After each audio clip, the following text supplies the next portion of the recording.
WhatsApp, Google pay, phone pay వంటి యాప్ల ద్వారా ఆర్థిక లావాదేవీలు నడిపి మోసపోవద్దని వనపర్తి జిల్లా ఎస్పీ రావుల గిరిధర్రావు హెచ్చరించారు.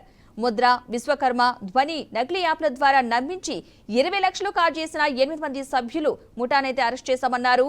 26 మొబైల్ ఫోన్లు, 22 సిమ్ కార్డులు, 5 బైకులు, 85,000 నగదు స్వాధీనం చేసుకున్నట్లు ఎస్పీ తెలిపారు. నిందితులపై ఐటీ చట్టం కింద కేసు నమోదు చేసి దర్యాప్తు చేస్తున్నట్లు ఆయన తెలిపారు.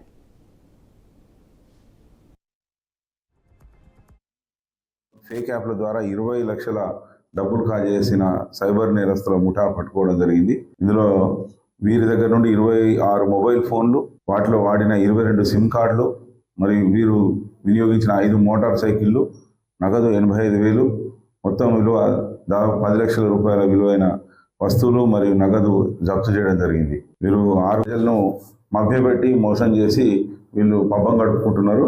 కాబట్టి నేను ప్రజలకు కోరేది ఏంటంటే, ఎట్టి పరిస్థితులలో మీరు వాట్సాప్లో కానీ, ఫేస్బుక్లో కానీ, తర్వాత ఇతరత్ర సోషల్ మీడియా హ్యాండిల్స్ ఏవైతే ఉన్నాయో ప్లాట్ఫామ్స్లో మీకు ఏమైనా సమాచారం వచ్చి మీకు లోన్స్ శాంక్షన్ అయింది, జాబ్స్ ఇప్పిస్తామని చెప్పి ఇంటి వద్ద నుండే ఏమీ పని లేకుండా కానీ ఇంటి వద్ద నుండే 30,000 సంపాదించవచ్చు, 1,00,000 సంపాదించవచ్చు అని అది అటువంటి ఫ్రాడ్ యాప్ల ద్వారా కానీ మీరు ఎట్టి పరిస్థితులలో ఏ విషయాన్ని నమ్మి మీరు డబ్బులు జీపే ద్వారా, ఫోన్పే ద్వారా వాళ్ళకు ట్రాన్స్ఫర్ చేయొద్దని మేము కోరుకుంటాను. అంతేకాదు దాని ఆ సెల్ ఫోన్ స్విచ్ ఆఫ్ చేయడమో లేకపోతే ఆ నంబర్ను బ్లాక్ చేయడమో చేయాలి.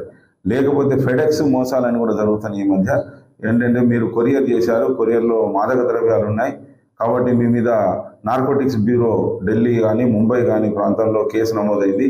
ముద్ర మరియు ధని లోన్ ఫేక్ యాప్ల ద్వారా 20 లక్షల డబ్బులు కాజేసిన సైబర్ నేరస్తుల ముఠా పట్టుకోవడం జరిగింది. ఇందులో వీరి దగ్గర నుండి 26 మొబైల్ ఫోన్లు, వాటిలో వాడిన 22 సిమ్ కార్డులు, మరియు వీరు వినియోగించిన 5 మోటార్ సైకిళ్లు, నగదు 85,000, మొత్తం విలువ దాదాపు 10 లక్షల రూపాయల విలువైన వస్తువులు.